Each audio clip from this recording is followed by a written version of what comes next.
Bonjour à tous et merci beaucoup pour votre participation. Donc on va passer à la présentation de cette ESCO et j'introduirai par un rappel de ce qu'est en fait la nature du travail qu'on restitue aujourd'hui, qu'est-ce que c'est qu'une expertise scientifique collective. Et notamment pour préciser que dans ce type d'opération, il s'agit de faire un état des lieux des connaissances scientifiques existantes. Il n'y a pas de production originale de résultats dans le cadre d'UNESCO, mais pourquoi faire un état des lieux des connaissances existantes? Eh bien parce que s'agissant de questions d'intérêt général qui sont très transversales, il est nécessaire d'adopter une approche collective et pluridisciplinaire pour faire à date, dans le domaine scientifique, le point sur les connaissances que l'on peut considérer comme acquises de manière suffisamment robuste, celles qui sont encore controversées ou non stabilisées et celles qui sont encore lacunaires au regard de la question posée. Ce type de question nous est donc adressé en général par un acteur public et l'ESCO est conduite en interaction avec ce qu'on appelle un comité consultatif d'acteurs qui rassemble les principales parties prenantes intéressées ou concernées par la question posée. Il s'agit donc, par cet état des lieux, d'éclairer le débat public et l'action politique, mais nos ESCO ne visent pas à formuler de recommandations sur les dispositions à prendre dans le domaine politique. On clarifie l'état des lieux des connaissances. Nos ESCO sont conduites sur la base de principes généraux qui sont énoncés dans un fascicule qui est consultable en ligne et qui comporte 4 principaux fondamentaux. La compétence des experts, établie sur la base de leurs publications scientifiques, leur indépendance, établie sur la base de déclarations de liens d'intérêt, le pluralisme assuré au sein du collectif d'experts qui est constitué, notamment par la diversité des organismes d'affiliation, mais aussi des disciplines ou approches scientifiques mobilisées, et enfin la transparence de la démarche, les sources utilisées et les méthodologies employées faisant l'objet d'un chapitre à part entière du rapport. Donc voilà pour les éléments qui sont communs à l'ensemble des ESCO que nous conduisons. Et maintenant, de manière plus spécifique à celle qu'on restitue aujourd'hui sur les impacts des produits phytopharmaceutiques sur la biodiversité et les services écosystémiques. Tout d'abord, les éléments de contexte qui ont conduit à la saisine qui nous a été adressée. En ce qui concerne la biodiversité, il y a une montée en puissance des préoccupations relatives à la biodiversité, notamment avec la publication en 2019 du rapport de la plateforme intergouvernementale sur la biodiversité et les écosystémiques, qui alerte sur le degré et la vitesse du déclin sans précédent de la biodiversité à l'échelle mondiale. On est aussi dans le contexte du plan Ecophyto qui a été mentionné précédemment et qui fait état de la difficulté à atteindre les objectifs fixés en termes de réduction des utilisations de produits phytopharmaceutiques. Et donc dans le cadre de ce plan Ecophyto et de la dernière version du plan, donc Ecophyto 2+, qui a été adopté en 2019 et qui a mis un accent particulier sur la recherche, ont été commandés et initiés un ensemble de travaux. Je ne développerai pas sur cette diapo puisque les commanditaires en introduction ont déjà présenté la complémentarité de ces différents travaux et leur complémentarité par rapport à ceux qui avaient été conduits antérieurement à l'adoption du plan Ecophyto en 2008 et du paquet pesticides en 2009, qui est l'ensemble de réglementations au niveau de l'Union européenne qui encadre l'utilisation des produits phytopharmaceutiques. La complémentarité entre ces différents exercices vient marquer les spécificités du périmètre de celle qu'on vous présente aujourd'hui. Et donc ce périmètre, ça a été abordé, vise à considérer la biodiversité de la manière la plus large possible. Et dans toutes ces dimensions, c'est-à-dire la dimension structurelle, la diversité des espèces, l'abondance des populations, mais aussi sa diversité fonctionnelle en tenant compte du rôle des différents organismes dans le fonctionnement des écosystèmes, et des conséquences qui résultent de leur déclin pour les services écosystémiques sur lesquels reposent les activités humaines. En termes d'espace, le continuum terre-mer a été abordé de manière à couvrir la globalité des écosystèmes, ce qui a conduit, comme cela a été dit, à conduire cette expertise en partenariat INRAE-IFREMER, et un focus a été pointé sur les contextes d'outre-mer. En ce qui concerne les zones concernées, les usages de produits phytopharmaceutiques qui sont pris en compte sont non seulement ceux des zones agricoles, mais aussi ceux des zones non agricoles, jardins, espaces végétalisés et infrastructures, qu'on appelle GEVI. Et donc, dans le périmètre des substances que nous avons considérées, des produits et substances que nous avons considérés, on parle de produits phytopharmaceutiques pour bien désigner ces deux usages, les usages agricoles et les usages pour la protection des jardins, espaces végétalisés et infrastructures. Et donc ne sont pas inclus dans le périmètre de cette étude d'autres pesticides que sont les médicaments vétérinaires ou des insecticides utilisés pour la démoustication ou d'autres usages. On est donc sur un périmètre un peu plus restreint que le périmètre global des pesticides.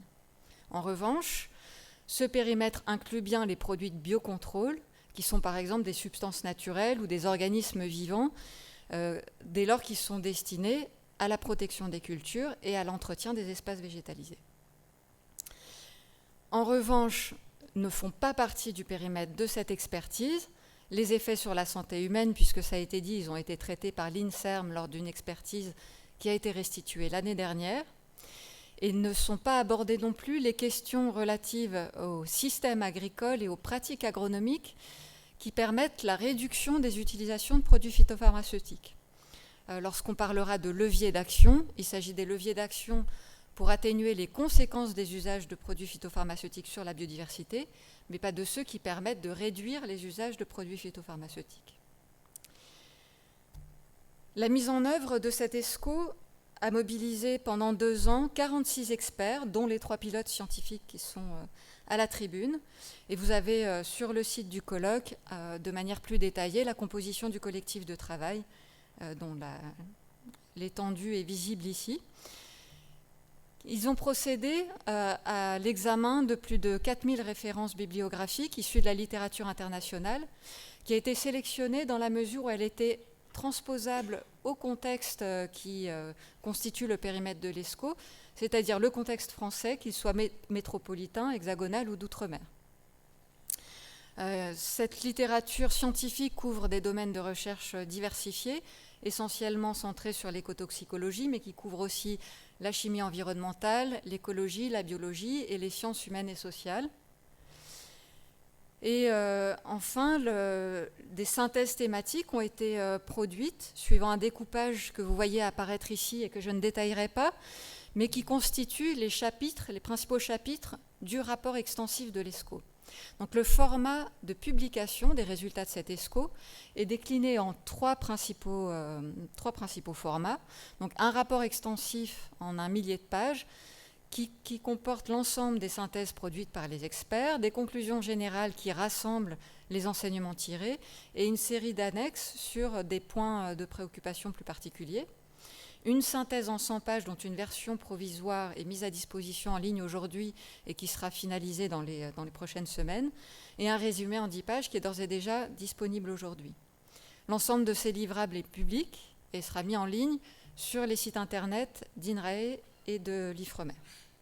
Donc aujourd'hui, nous n'allons pas vous présenter de manière extensive l'ensemble de ces résultats, mais les principaux enseignements tirés, qu'il s'agisse de la contamination de l'environnement par les produits phytopharmaceutiques, des effets qui en résultent sur la biodiversité et les conséquences pour les services écosystémiques, et les possibilités d'atténuation de ces conséquences. Et donc je passe la parole à Wilfried pour le premier point de cette restitution. Voilà, avec une petite précision auparavant, qu'on va donc commencer véritablement maintenant la présentation des résultats de cette expertise collective. On va tout de suite aborder la question de la contamination et sachez qu'à l'issue des 3-4 exposés qui vont avoir lieu maintenant, vous pourrez réagir, vous pourrez poser des questions, soit directement dans la salle par le micro, soit par le biais de Slido. Donc effectivement, Wilfried, vous ouvrez le feu et je pourrais l'ouvrir par une question. Quels sont finalement les grands enseignements sur la contamination qui ressortent de cette expertise ? Eh bien, merci beaucoup et bonjour à tous. Donc, concernant la contamination de l'environnement par les produits phytopharmaceutiques, il est à noter que depuis l'expertise collective précédente réalisée en 2005, l'image de cette contamination est devenue de plus en plus précise. Ceci est la résultante de l'amélioration des réseaux de surveillance, mais également des méthodes qu'elles soient d'échantillonnage, mais également des méthodes analytiques. Que nous dit cette image de la contamination? Elle nous montre globalement que tous les compartiments de l'environnement sont contaminés par les produits phytopharmaceutiques, qu'il s'agisse des sols, de l'air, des eaux douces, mais également des eaux marines. Le biote, les organismes qui vivent dans ces milieux, sont également contaminés, signant ainsi l'exposition de la biodiversité aux produits phytopharmaceutiques. Alors, cette contamination est une contamination qui est complexe. Il s'agit d'un mélange de molécules, un mélange de substances actives, mais également de leurs produits de transformation, accompagnés d'adjuvants et de coformulants présents dans les formulations commerciales. Cette contamination, elle est étudiée de manière relativement inégale, avec un focus particulier sur 3 familles de molécules, que sont les herbicides, les insecticides et les fongicides, et puis une répartition très inégale en termes de matrice, puisque les herbicides majoritairement hydrophiles vont être retrouvés dans les compartiments aqueux. A contrario, les insecticides majoritairement hydrophobes seront eux plutôt retrouvés dans les sédiments et le biote. Les fongicides sont retrouvés dans différentes matrices au regard de la diversité de leurs propriétés physico-chimiques. Cette contamination est essentiellement retrouvée à proximité des territoires agricoles, donc à proximité de leur lieu d'utilisation, comme vous pouvez le voir sur cette figure. Cette contamination va pouvoir ensuite diffuser le long du continuum ternaire et ainsi contaminer l'ensemble des milieux, comme je l'évoquais tout à l'heure, avec une diminution des concentrations tout au long de ce continuum ternaire, de la source jusqu'à l'océan. Les molécules les plus anciennes, qui sont parfois interdites depuis plusieurs dizaines d'années, sont également retrouvées parfois à des centaines, voire des milliers de kilomètres de leur lieu d'application. On documente notamment la présence de certaines molécules, comme le DDT ou le lindane, à moins 3000 mètres de profondeur au fond des océans, où leur concentration va diminuer avec le temps. On retrouve également ces molécules dans les zones subpolaires, et notamment des traces de certains produits phytopharmaceutiques ont été retrouvées aux îles Kerguelen en zone subpolaire. Alors je vous parlais de Kerguelen, transition idéale pour vous parler des territoires d'outre-mer, ça a été évoqué lors des mots d'introduction. C'est une des spécificités de cette expertise collective que de faire un focus sur la métropole, mais également sur les territoires ultramarins. Là aussi, nous avons une image qui se précise en termes de contamination, mais qui reste beaucoup plus floue par rapport à celle que l'on observe en métropole, du fait notamment de la diversité des statuts juridiques de ces territoires ultramarins, et donc la diversité des dispositifs de surveillance qui sont mis en œuvre, puisque les grandes directives qui permettent la surveillance des milieux, notamment la directive cadre sur l'eau ou la directive cadre stratégie milieu marin, ne s'appliquent que dans les départements d'outre-mer et pas dans les autres territoires. Ce qu'il ressort de cette cartographie, c'est tout de même une contamination plurielle, une contamination qui est également essentiellement d'origine agricole et qui va pouvoir se diffuser le long du continuum ternaire, comme cela a été largement montré pour la chlordécone, où on a une dilution de la chlordécone de sa source dans les bananeraies jusqu'à la zone côtière et de la zone côtière jusqu'au large dans les milieux océaniques. Plusieurs points de spécificité par rapport à ces territoires ultramarins, à savoir que la contamination va être variable en fonction des cultures qui sont pratiquées sur les territoires. C'est pour cela que l'on retrouve la chlordécone dans l'arc antillais où elle était utilisée sur culture de bananes. Également des variations liées à certains régimes réglementaires et en particulier du fait des extensions d'autorisation dérogatoires pour certaines molécules, comme c'est le cas par exemple de l'azulame utilisé à La Réunion sur canne à sucre, qui a été interdit dans l'Union européenne en 2011 et autorisé à La Réunion jusqu'en 2018. On pourrait également citer le cas du paraquat, utilisé jusqu'en 2016 en Polynésie française, alors qu'il était interdit dans l'Union européenne depuis 2007, et donc on en retrouve logiquement les traces dans les programmes de surveillance. Pour autant, on dispose d'assez peu de connaissances sur cette contamination, justifiant ainsi un besoin de connaissances particulier centré sur ces territoires. Je vous parlais de besoin de connaissances. Il n'y a pas que les Outre-mer qui ont un besoin de connaissances. Plusieurs lacunes ont été identifiées par nos experts, justifiant ainsi d'un besoin de développement de connaissances, qu'il s'agisse de la connaissance sur les molécules récentes, les données obtenues se focalisant plutôt sur des molécules historiques et anciennes, mais également sur la prise en compte des produits de transformation, des adjuvants ou des coformulants.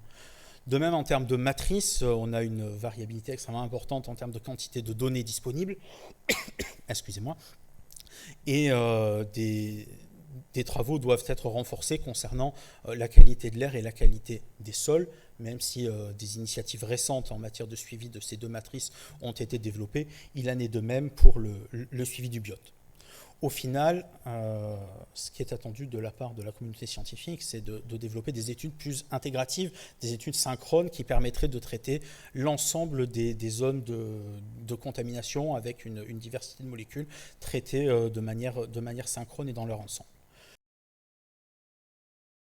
Bonjour à toutes et à tous. Donc, comme cela vient d'être indiqué, je vais à présent vous dresser un état des lieux de ces effets sur la biodiversité.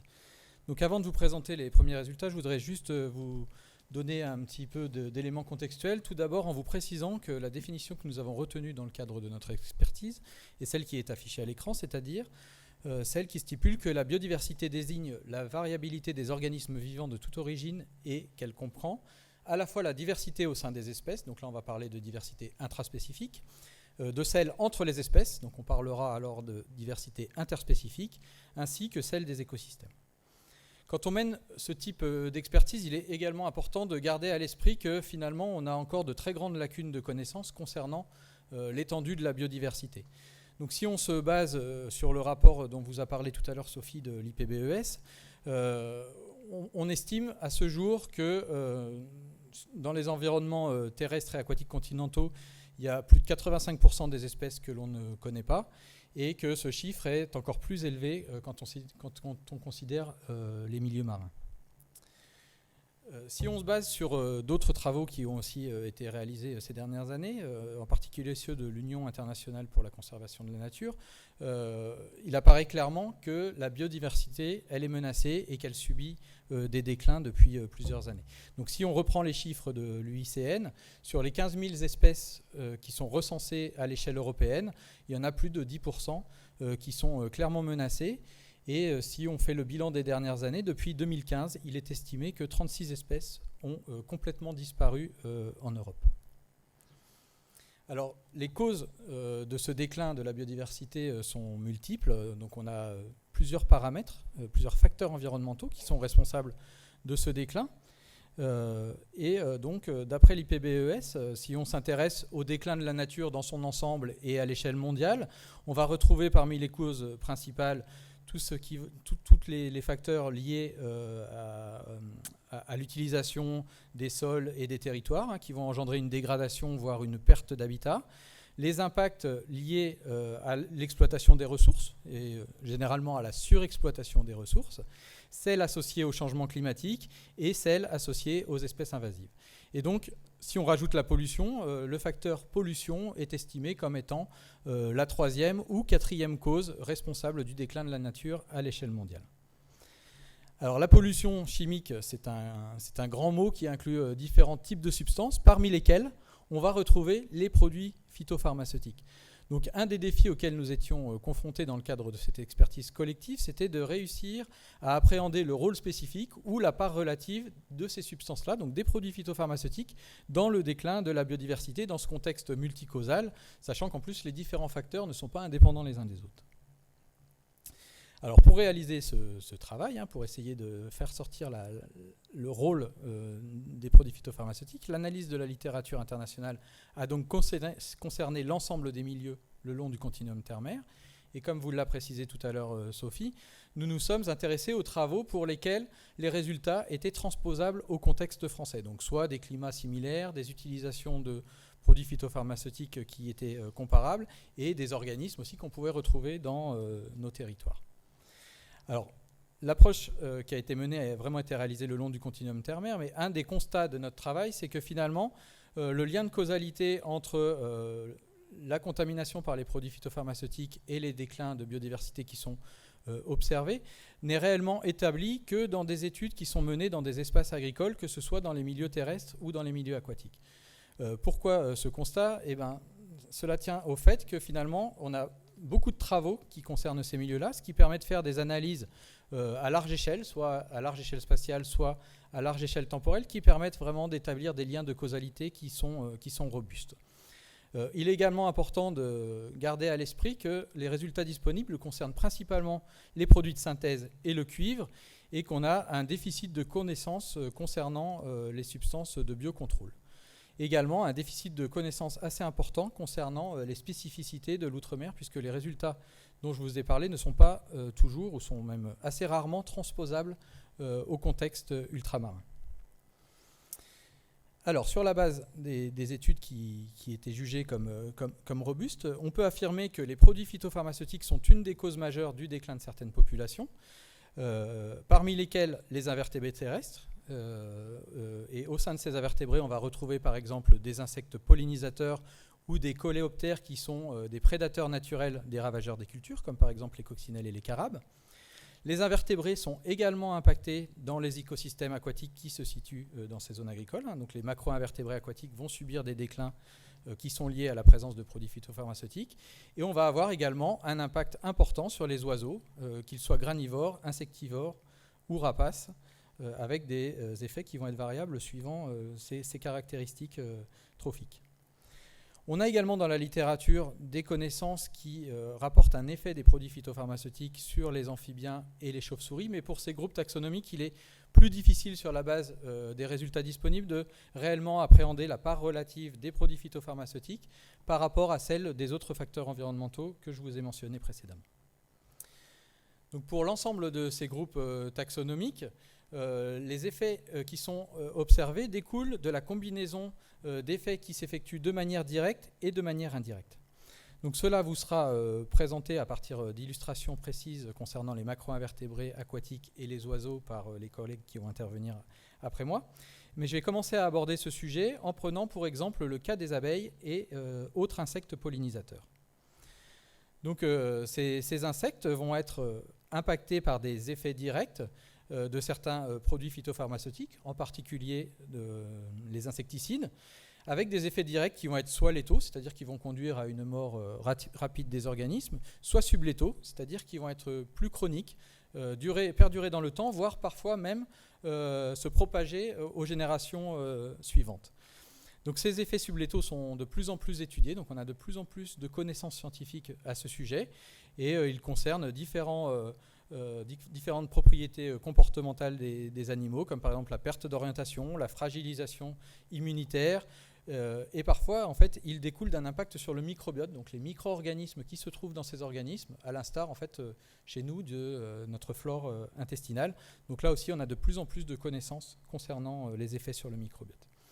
Donc à ces effets directs létaux et sublétaux s'ajoutent des effets indirects qui eux-mêmes découlent d'effets directs. Donc là, il faut aller sur la flèche qui est tout à fait à gauche de ma diapositive. Donc les effets indirects les plus marqués sur ces organismes-là découlent en fait de la dégradation ou la perte des habitats et de la diminution de la ressource, qui est une conséquence en fait des impacts des produits phytopharmaceutiques sur la végétation et en particulier des impacts des herbicides. Donc pour ces insectes, il est estimé que la pollution chimique, incluant celle par les produits phytopharmaceutiques, est la deuxième cause la plus importante du déclin des populations, derrière la perte des habitats. Et vous l'avez bien compris, la perte des habitats peut être aussi liée à la contamination par les produits phytopharmaceutiques. Parmi les produits phytopharmaceutiques les plus récents, les connaissances scientifiques mettent particulièrement en évidence les effets des insecticides néonicotinoïdes et pyrétrinoïdes. Ce qui me permet de faire une petite parenthèse concernant ces insecticides néonicotinoïdes pour dire qu'ils font partie des substances qui sont les plus étudiées au cours de la dernière décennie dans la littérature scientifique.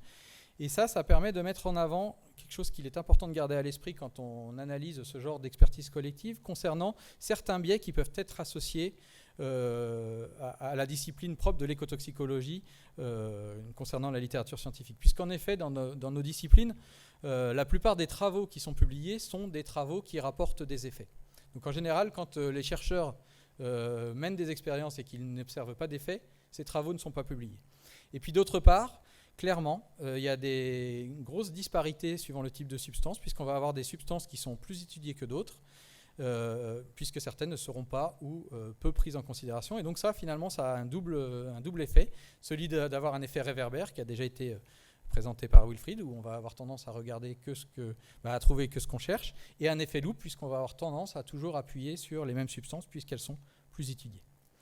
Quoi qu'il en soit, le fait d'avoir mené de nombreuses recherches sur les insecticides néonicotinoïdes, ça a permis de mettre en évidence le fait que ces substances étaient aussi impliquées dans le déclin des macro-invertébrés aquatiques, des chauves-souris et des oiseaux.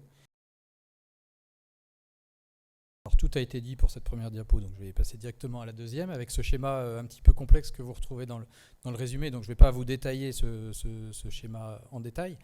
Simplement vous dire que si on regarde les cadres en vert en bas, on voit bien que les organismes qui sont inclus par ce terme biodiversité dont on parle depuis tout à l'heure assurent différents processus écologiques de par leurs caractéristiques ou de par leur activité. Processus écologiques qui eux-mêmes sont le support des fonctions écosystémiques qui assurent le bon fonctionnement des écosystèmes. Donc, par ce schéma, en fait, on illustre le fait qu'il est important de ne pas considérer uniquement la dimension taxonomique de la biodiversité, mais également de prendre en considération le rôle fonctionnel des organismes qui peuvent être impactés par les produits phytopharmaceutiques.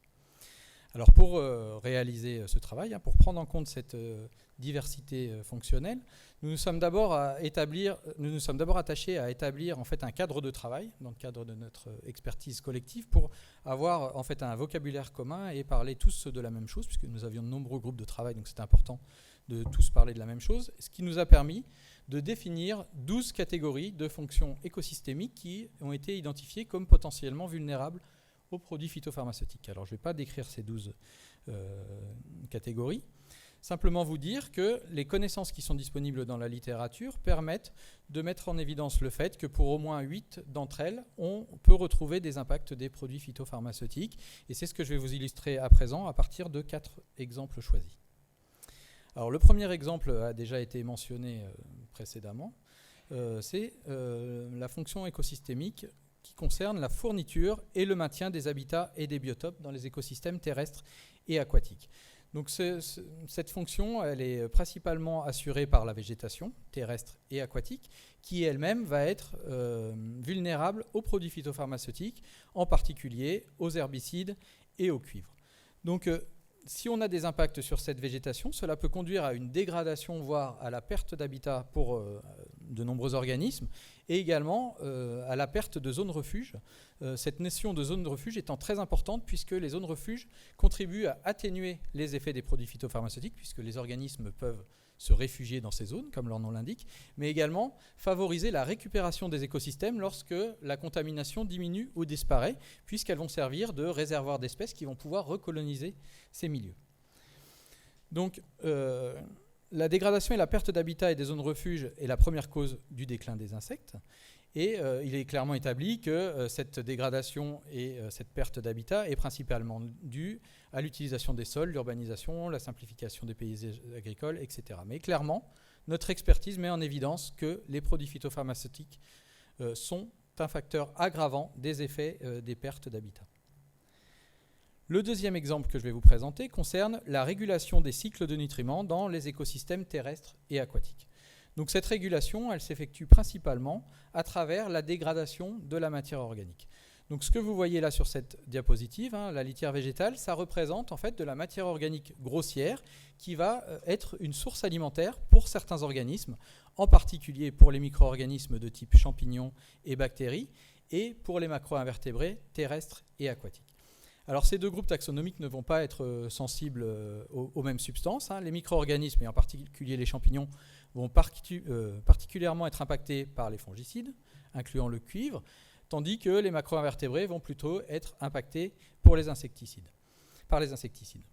Mais l'exposition à ces substances va donc induire en fait un effet sur la capacité de ces organismes à dégrader cette matière organique grossière, et cela a notamment été mis clairement en évidence dans différents cours d'eau qui étaient situés dans des zones où on avait une forte utilisation de produits phytopharmaceutiques, donc des cours d'eau qui étaient fortement contaminés par ces produits, et dans lesquels, dans certains cas, lorsque la contamination est très importante, on peut aller jusqu'à une inhibition complète de cette capacité à dégrader les litières végétales.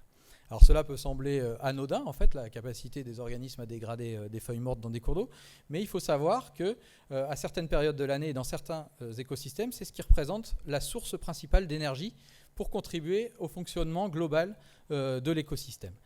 Et ce type d'analyse est utilisé comme un indicateur écologique fonctionnel qui permet de renseigner de la qualité écologique des milieux et également de renseigner des impacts de différentes pressions, de différents types de pressions, incluant celles par les produits phytopharmaceutiques.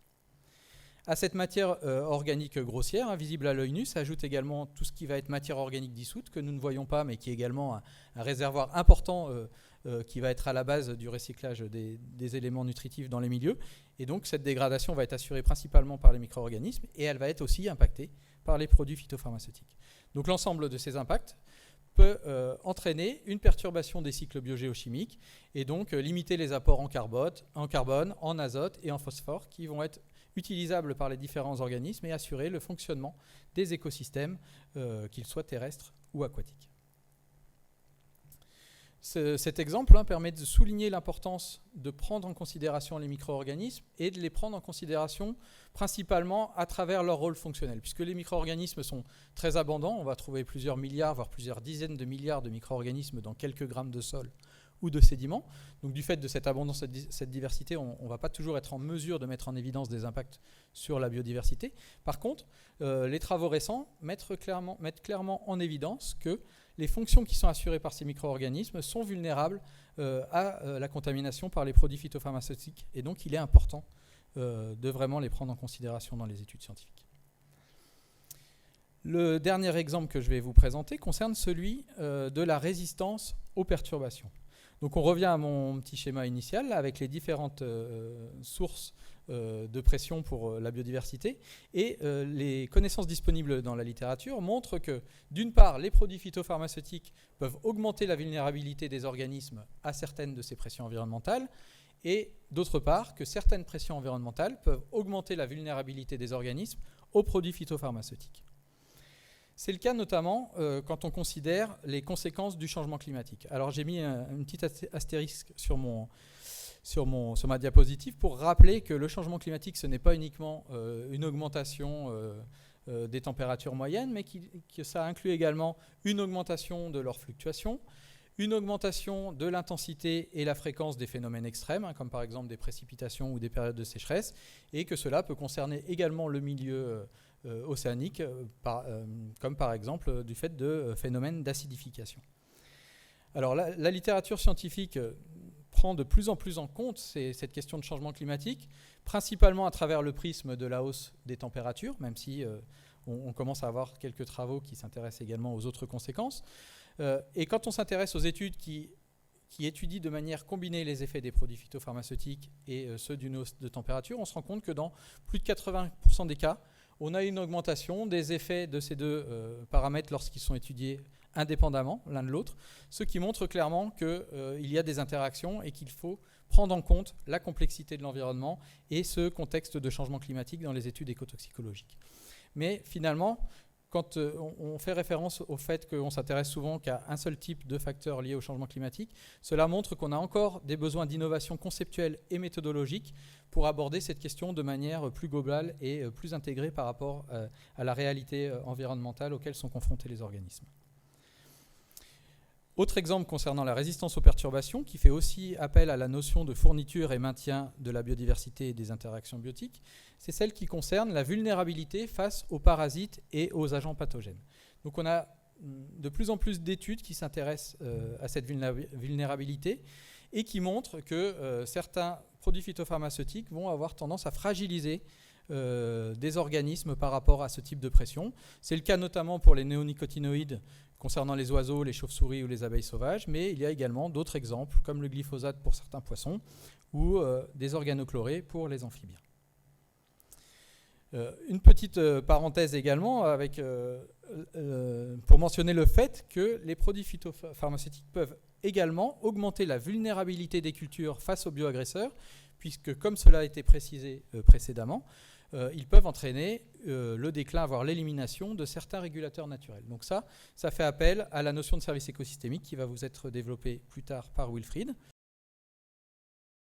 Donc je reviens pour effectivement vous parler des services écosystémiques. Donc là, c'est un point qui est particulièrement innovant par rapport à l'expertise précédente réalisée en en 2005. Effectivement, il faut changer le pupitre, sinon perturbation endocrinienne.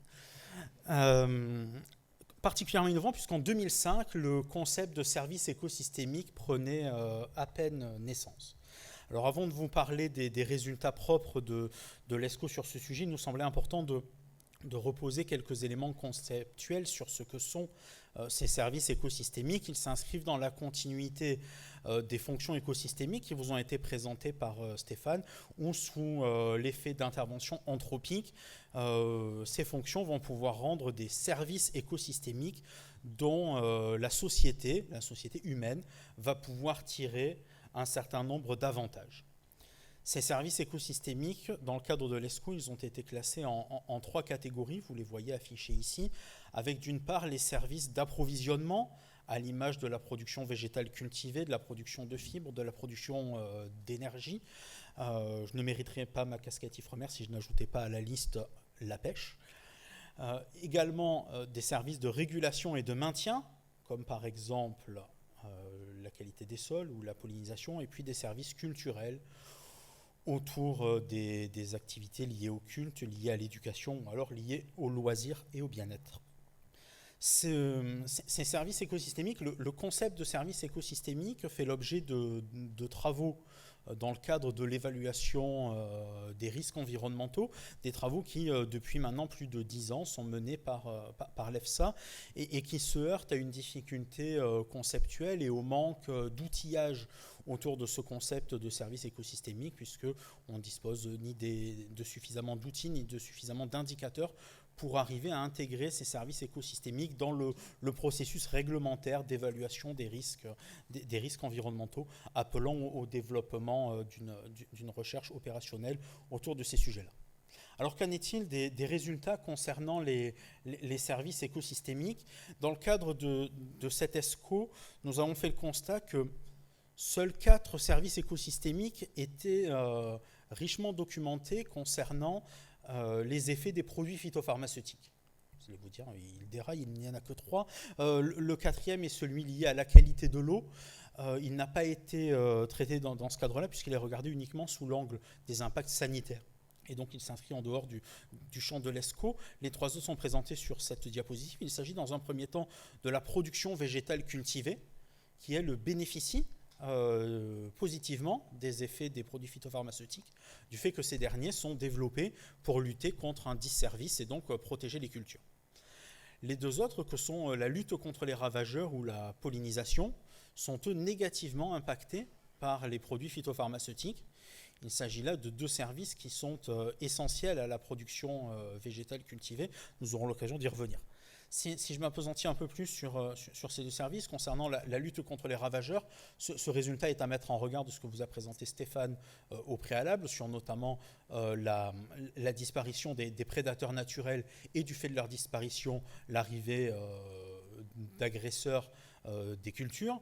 Et puis, concernant la pollinisation, bien évidemment, celle-ci, en particulier la pollinisation entomophile, qui est réalisée par les insectes, la perte de ce service est également à mettre en regard de la disparition des pollinisateurs.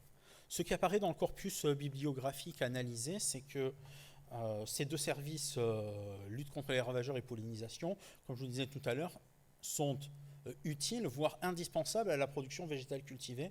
Et donc à terme, dans une période temporelle qui pour le moment a du mal à être définie, la disparition de ces services supports viendront inéluctablement nuire à la production végétale cultivée, entraînant ainsi une baisse des rendements et à terme une diminution du bien-être humain. Donc on a vu quels étaient les impacts des produits phytopharmaceutiques sur la biodiversité et les services écosystémiques. Et maintenant, on va voir quels sont les leviers qui permettent de réduire ces impacts. Donc le premier levier d'action qui avait déjà été signalé dans la précédente ESCO, c'est bien entendu de réduire les quantités appliquées. Mais donc toutes les méthodes qu'on peut mettre en place alternatives ne sont pas traitées dans le cadre de cette ESCO, mais dans le cadre d'autres ESCO ou de PPR. Ensuite, un autre levier d'action consiste à choisir, à déterminer quel type de substances on peut appliquer dans l'environnement et sur les cultures. Et donc en particulier, depuis plusieurs années, les substances qui sont persistantes et bioaccumulables sont interdites. D'autre part, on a vu le développement de produits phytopharmaceutiques avec des modes d'action qui sont de plus en plus sélectifs, mais qui présentent l'inconvénient de pouvoir induire des effets directs qui ne sont pas anticipés ou des effets indirects. Par ailleurs, on a vu aussi une forte amélioration de l'efficacité des produits phytopharmaceutiques, c'est-à-dire qu'ils sont efficaces à très faible dose, mais l'inconvénient, c'est qu'ils sont donc aussi toxiques à très faible dose et que d'autre part, il est difficile de les surveiller dans le milieu puisque les concentrations vont être très faibles. Enfin, un autre type de substance qui est mis en avant depuis plusieurs années, c'est le biocontrôle que je vais développer dans les diapos à suivre. Mais ce que je voulais signaler, c'est que l'inconvénient de remplacer des substances par d'autres substances, c'est que ça peut induire un déplacement des transferts dans l'environnement, mais aussi un déplacement des effets. Et donc finalement, l'alternative, elle doit plutôt être pensée comme un ensemble de méthodes à déployer pour aboutir à une maîtrise du risque des produits phytopharmaceutiques. Donc maintenant, j'en viens à un point un peu plus spécifique sur le biocontrôle. Donc je vous rappelle avant que cette notion de biocontrôle, elle est assez spécifiquement française. Et donc elle désigne des agents et des produits qui utilisent des mécanismes naturels dans le cadre de la lutte intégrée contre les ennemis des cultures. Alors, les produits de biocontrôle se distribuent en 4 grandes catégories. Donc, vous avez les macro-organismes, comme les coccinelles, qui permettent par exemple de lutter contre les pucerons. Il y a des micro-organismes, donc les virus, bactéries ou champignons, les médiateurs chimiques, phéromones, chéromones, et puis les substances naturelles d'origine végétale, animale, minérale ou bactérienne. Et ce qui est important de souligner ici, c'est la spécificité du biocontrôle par rapport aux pesticides qui sont classiquement utilisés, puisque ce biocontrôle, il est basé en grande partie sur des organismes vivants et que ceux-ci peuvent se multiplier, se déplacer et coloniser d'autres milieux, ce qui n'est évidemment pas le cas d'un composé organique ou inorganique classique. En termes d'utilisation et d'usage, donc le marché du biocontrôle, il est vraiment en plein essor. Donc il représentait 11% du marché en 2020 et les projections prévoient que ça atteigne 30% en 2030. Et donc actuellement, ce sont surtout les substances naturelles qui sont commercialisées et utilisées, et donc en particulier le soufre. Et si on s'intéresse au type d'usage, donc là j'ai représenté les 3 principales catégories, fongicides, insecticides et herbicides. Donc vous voyez qu'en termes de solutions de biocontrôle, fongicides, insecticides, il y a quand même un grand nombre de solutions, mais qu'on manque actuellement de solutions herbicides. Et d'autre part, l'analyse de la bibliographie a montré qu'on manque de données propres au biocontrôle, par exemple en termes de surface traitée. Donc ensuite, nous nous sommes concentrés sur l'analyse de la bibliographie pour déterminer quelle était la contamination du milieu et les impacts sur la biodiversité de ces produits. Et cette analyse a montré que finalement, il y avait à ce jour encore extrêmement peu de résultats. D'une part aussi, puisque par exemple, quand on s'intéresse aux substances naturelles, elles peuvent être déjà présentes dans le milieu, c'est difficile de déterminer la part du fonds naturel de celle qui est apportée par les produits phytopharmaceutiques. Alors, quels sont les résultats que nous avons trouvés dans la bibliographie ? Donc, concernant les macro-organismes, si la persistance à court terme est connue, puisque c'est ce qui détermine leur efficacité, on ne connaît pas leur persistance à long terme. Et d'autre part, la bibliographie relève qu'ils peuvent avoir des effets indirects, donc de prédation ou d'hybridation, ou des effets indirects, par exemple de compétition pour les ressources. Et une des difficultés qui peut être mise en avant dans le cas de ces macro-organismes, c'est le cas emblématique de l'échappement de la coccinelle asiatique qu'il y a eu il y a quelques années, et qui a induit donc une forte réduction de la biodiversité des coccinelles autochtones. Concernant les micro-organismes, donc la bibliographie montre que les insecticides ont tendance à avoir une persistance assez élevée, donc comme le cas de Bacillus thuringiensis, mais que les fongicides sont plutôt peu persistants, et que les micro-organismes peuvent induire une modification de la biodiversité du sol et que les espèces non indigènes pourraient devenir envahissantes. Les substances naturelles dans l'ensemble sont peu persistantes dans l'environnement et ont une faible écotoxicité, mais certaines d'entre elles présentent quand même une écotoxicité qui est comparable, voire supérieure à celle des pesticides classiquement utilisés, comme la bamectine, l'épirhétrine ou le spinosade. Et concernant les médiateurs chimiques, on n'a pu relever aucun résultat dans la bibliographie.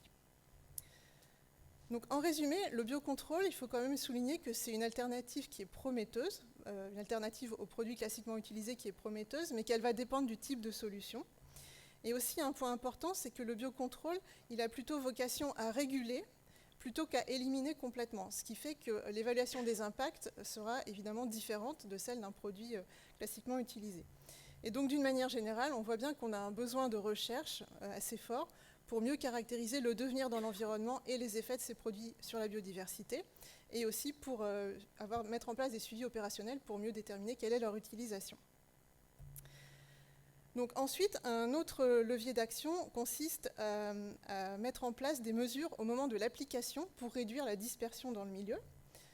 Et cette phase d'application, donc, elle va être évidemment déterminante des impacts sur l'environnement des produits phytopharmaceutiques. Et donc en particulier, comme on le sait, les conditions météorologiques sont assez cruciales et elles sont d'ailleurs réglementées. Il faut traiter quand le vent est faible ou en tout cas en absence de précipitations. Par ailleurs, il y a de nombreux progrès qui ont été faits au niveau du matériel de traitement, en particulier pour réduire la dérive. Donc là, je vous ai mis 2 exemples. Donc par exemple, les buses à induction d'air qui peuvent permettre de réduire de 75% la dérive au moment du traitement. Et puis vous avez aussi l'amélioration des formulations, qui a été aussi permis de limiter la dérive, notamment en alourdissant la taille des gouttes au moment du traitement. Et vous avez aussi, en termes de formulation, le traitement de semences qui, bien sûr, permet de limiter la dérive, mais qui peut induire d'autres problèmes, comme on l'a vu notamment dans l'exposé de Philippe tout à l'heure. Ensuite, autre niveau de levier d'action, maintenant au niveau de la parcelle. Alors, à l'échelle de la parcelle, c'est surtout la gestion du sol, qui est le premier compartiment récepteur des produits phytopharmaceutiques, qui va être un levier de contrôle primordial. Donc, je vais vous présenter une figure un peu complexe qui résume l'ensemble de ces leviers, mais je ne vais pas la détailler, je vais juste vous donner quelques exemples. Donc, par exemple, la présence d'une couverture du sol qui permet d'intercepter les pesticides jusqu'à 70% et qui va, entre autres, permettre de limiter le ruissellement.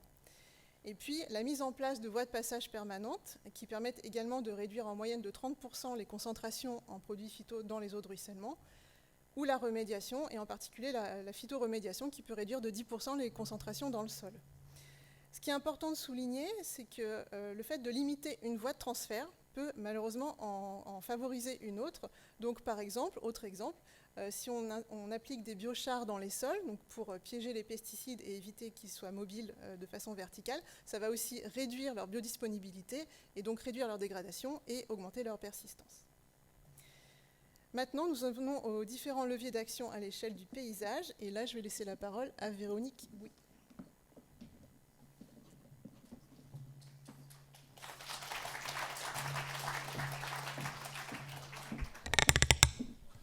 Merci. Donc du coup, je vais aborder les leviers à l'échelle du paysage, qui sont des leviers importants à considérer en complément des leviers à l'échelle de la parcelle agricole, parce qu'à ce niveau, on peut aborder l'ensemble. Voilà, l'ensemble de la chaîne, des pressions jusqu'aux effets. Et donc, dans le cadre de cette expertise, on s'est plus particulièrement intéressé à l'intérêt des paysages pour atténuer les transferts, notamment le long du continuum terrestre aquatique, mais également et atmosphérique, évidemment, à plus large échelle que l'échelle de la parcelle, et également pour atténuer les expositions et les effets sur les organismes, mais également à ce niveau-là sur les écosystèmes au niveau du paysage. Donc, il y a 3 grandes caractéristiques des paysages qui rentrent en ligne de compte et qui sont complémentaires. Donc c'est la composition du paysage, la configuration spatiale des éléments paysagers et également les connectivités qui vont conditionner les flux à la fois hydrologiques, atmosphériques et les flux d'espèces. Donc en ce qui concerne l'atténuation des transferts, ils peuvent être donc les éléments paysagers peuvent intercepter les traitements, depuis la parcelle traitée jusqu'à la parcelle donc interceptée par rapport à la protection des milieux récepteurs. Ils vont agir en interceptant, en diluant, en dégradant, en retenant les substances, et on les qualifie donc de zones tampons. Ces zones tampons sont de plusieurs sortes, et en fait, on les définit en fonction des principales voies de transfert à atténuer. Ce qu'il faut bien voir, c'est que dans la littérature, on voit beaucoup de résultats sur l'efficacité entrée-sortie de ces zones tampons. Notamment, globalement, on a des efficacités qui varient de moins de 30% à plus de 80% d'atténuation des transferts quand la zone tampon est bien dimensionnée. À l'échelle locale, c'est en fonction des substances et des types de zones tampons. Mais à l'échelle des paysages, quand il s'agit d'évaluer l'efficacité de protection d'une ressource par le biais de zones tampons, c'est beaucoup plus difficile, on a très peu de résultats. Et on voit bien qu'à ce niveau-là, la localisation des zones tampons est aussi importante que leur dimensionnement. Dans l'idéal, en position d'interception des voies principales de transfert à cette échelle, et si possible, le plus près des zones d'émission. En ce qui concerne les expositions, elles ne sont pas limitées uniquement par la limitation des transferts, mais par un grand nombre de facteurs à la fois spatiaux et temporels qu'il faut prendre en considération, parce qu'ils vont conditionner finalement la mise en présence des organismes avec les substances. Les leviers qu'on peut identifier à cette échelle-là, c'est tous les leviers qui vont jouer sur les différentes situations critiques de mise en présence, que ce soit dans l'espace ou dans le temps, des organismes avec les substances. Donc, par exemple, on peut jouer sur les dates de traitement ou l'atténuation des transferts à proximité des zones de pollinisation, des zones de reproduction ou des zones ressources alimentaires. Ce qu'il faut bien voir aussi à l'échelle du paysage, c'est que autant la littérature met bien en évidence qu'un paysage peut atténuer les concentrations maximales, les paysages sont également en mesure de restituer petit à petit les substances. Et à ce niveau-là, en fait, il n'y a pas beaucoup d'actions à part jouer sur les usages. Et du coup, pour ce qui concerne la diminution, l'exposition, du coup, c'est très important de pouvoir prendre en considération ces effets de relargage de concentration à des niveaux chroniques, voire de produits de dégradation, qui peuvent avoir des conséquences en termes d'exposition chronique, ce qui met en évidence l'importance d'aborder globalement l'efficacité des leviers dans le temps.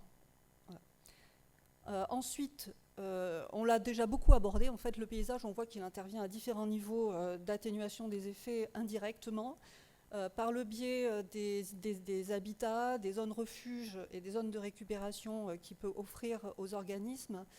Donc on l'a déjà dit, c'est essentiellement la diversité paysagère ainsi que les connectivités, les continuités écologiques qui entrent en ligne de compte.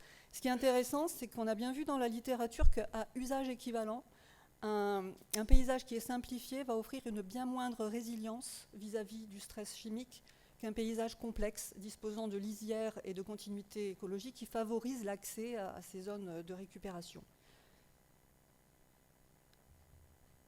Voilà. Alors on voit bien que si on veut mettre en œuvre ces différents leviers, il y a quand même une grosse complexité à la fois spatiale et temporelle qui émerge. Et pour cela, forcément, la modélisation à l'échelle du paysage est un levier important. Alors, ce que l'on constate, c'est qu'aujourd'hui, il existe bien des modélisations spatialisées à cette échelle. Et fait important, ces modélisations prennent en compte de manière explicite l'organisation des paysages et les connectivités hydrologiques et les continuités écologiques, ce qui est important pour pouvoir juger de leur importance par rapport à l'atténuation des effets. Donc ces différents modèles permettent en particulier de tester l'influence de différents facteurs qui sont liés au paysage. En revanche, ce que l'on constate également, c'est qu'il est rare quand même de trouver des modèles qui prennent en compte l'effet combiné de différents leviers, aussi bien à la parcelle qu'au niveau paysager. Et par ailleurs, comme le soulignait également Stéphane tout à l'heure, il est rare de trouver des modèles qui abordent conjointement le rôle des paysages sur la diminution des transferts et sur la diminution des effets. Et ça, c'est quand même problématique parce que l'intégration de ces différentes fonctions pourrait permettre de faire émerger soit des complémentarités, soit des antagonismes. Donc ça permet quand même, voilà, il y a quand même une lacune à ce niveau-là pour pouvoir avoir une action intégrée. Et au final, ces approches de modélisation restent encore très complexes et très peu utilisables encore pour des fins opérationnelles. En conclusion, donc on voit bien que les leviers paysagers sont importants, voire essentiels à considérer en complément des leviers qui sont abordés à l'échelle de la parcelle. Cependant, vu la complexité des processus en jeu dans l'espace et dans le temps, on a mis en évidence, la littérature met en évidence encore des lacunes et des choses à renforcer. On en a déjà un peu parlé. C'est les approches interdisciplinaires qui permettent d'aborder l'ensemble de la chaîne pression, transfert, exposition, effet dans les différents compartiments, sol, air, eau et biote. Par ailleurs, on a vu clairement que les éléments paysagers permettaient d'assurer différentes fonctions d'atténuation des transferts, d'atténuation des expositions ou des effets.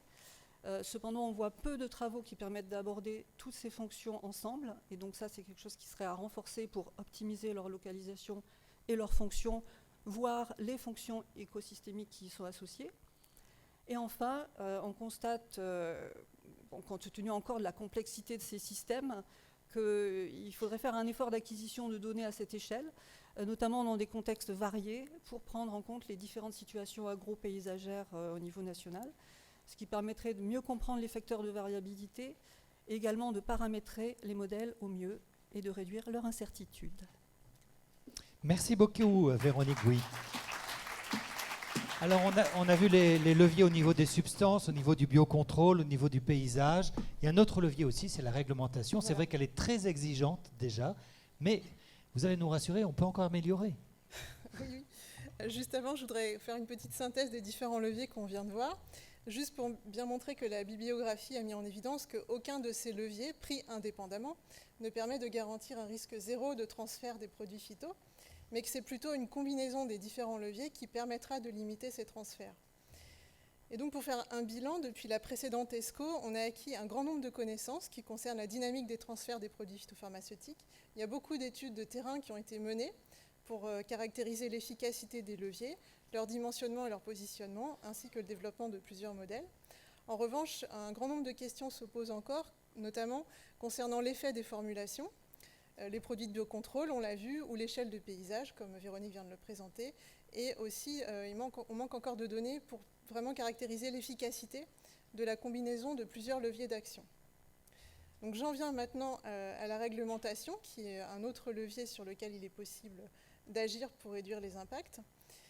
Et avant tout, j'ai fait une diapo pour vous rappeler les principaux textes réglementaires en vigueur en Europe. Donc le règlement qui régit la mise sur le marché des produits phyto, c'est le règlement 1107/2009, qui est accompagné d'un certain nombre d'autres règlements qui notamment stipulent quelles sont les données à fournir pour réaliser l'évaluation des risques. Un des plus récents étant le règlement qui concerne la transparence de l'évaluation des risques.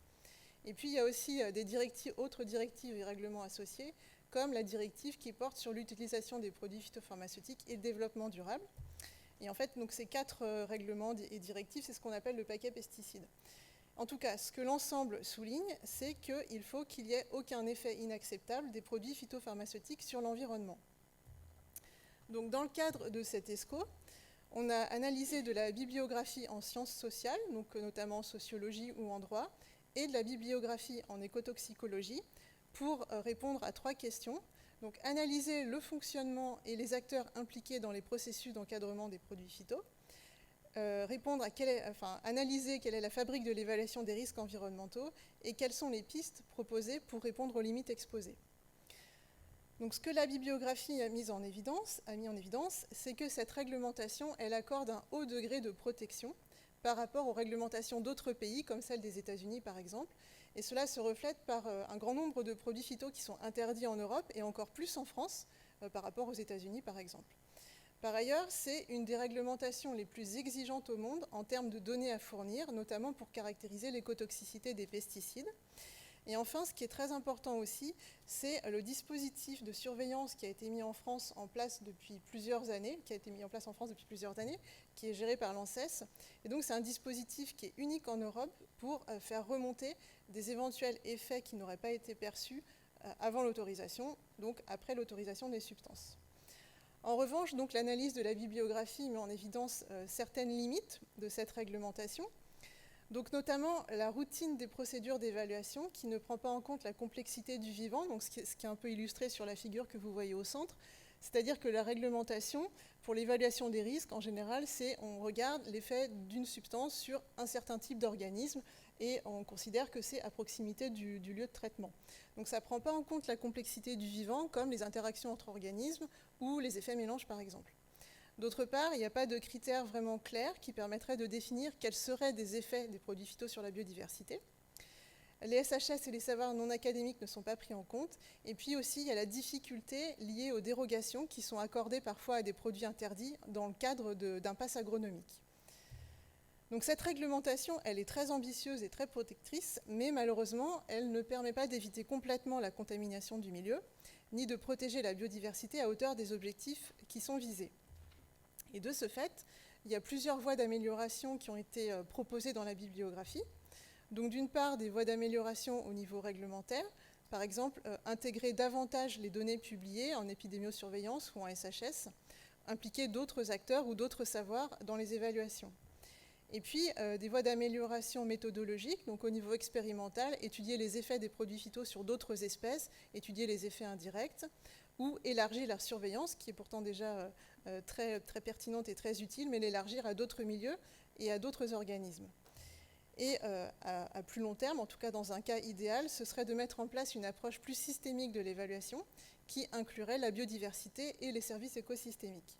Et donc au final, cette analyse bibliographique a montré qu'il y a vraiment un besoin de réflexion interdisciplinaire pour spécifier les actions sociales, les politiques publiques et leur régulation par rapport aux vivants pour mieux protéger la biodiversité. Et donc je passe Merci Laure Mamie. On va prendre des questions dans quelques secondes.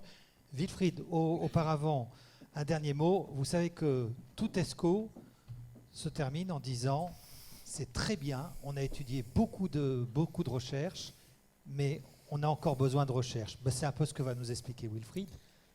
Effectivement. Nous vous laisserons en juger, mais il nous semble que cette ESCO est porteuse de résultats qui sont forts, notamment en termes de contamination, d'effets sur la biodiversité et les services écosystémiques, mais également, comme ça vient d'être présenté par Laure, en termes de leviers mobilisables pour réduire la pression exercée par les produits phytopharmaceutiques sur cette même biodiversité. Pour autant, effectivement, nous l'avons évoqué lors de plusieurs présentations ou lors des réponses aux questions, ce travail-là a mis en évidence un certain nombre de lacunes de connaissances qui sont résumées grossièrement ici, des lacunes de connaissances qui concernent à la fois les substances et les produits. Donc on pourrait revenir sur les produits de transformation sur lesquels on manque de données, sur les substances les plus récentes ou encore sur les produits de biocontrôle dont Laure a parlé précédemment. Des besoins de connaissances également sur certains organismes, qu'il s'agisse des amphibiens, du microbiote qui était évoqué tout à l'heure par Stéphane, qui est un sujet en pleine émergence et pour lequel on a encore besoin de connaissances pour comprendre les effets des produits phytopharmaceutiques sur cette composante.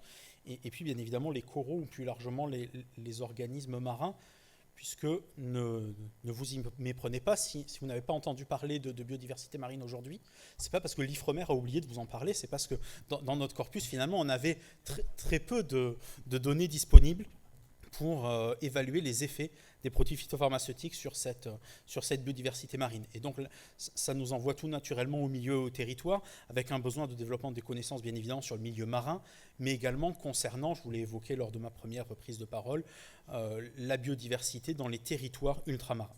Des besoins de connaissances qui vont également concerner les effets, avec, on l'évoquait tout à l'heure autour d'une question, les effets cocktails, les effets de pression multiple, mais également certains effets biologiques qui sont encore peu pris en compte. On pourrait notamment évoquer les effets sur la fonction immunitaire.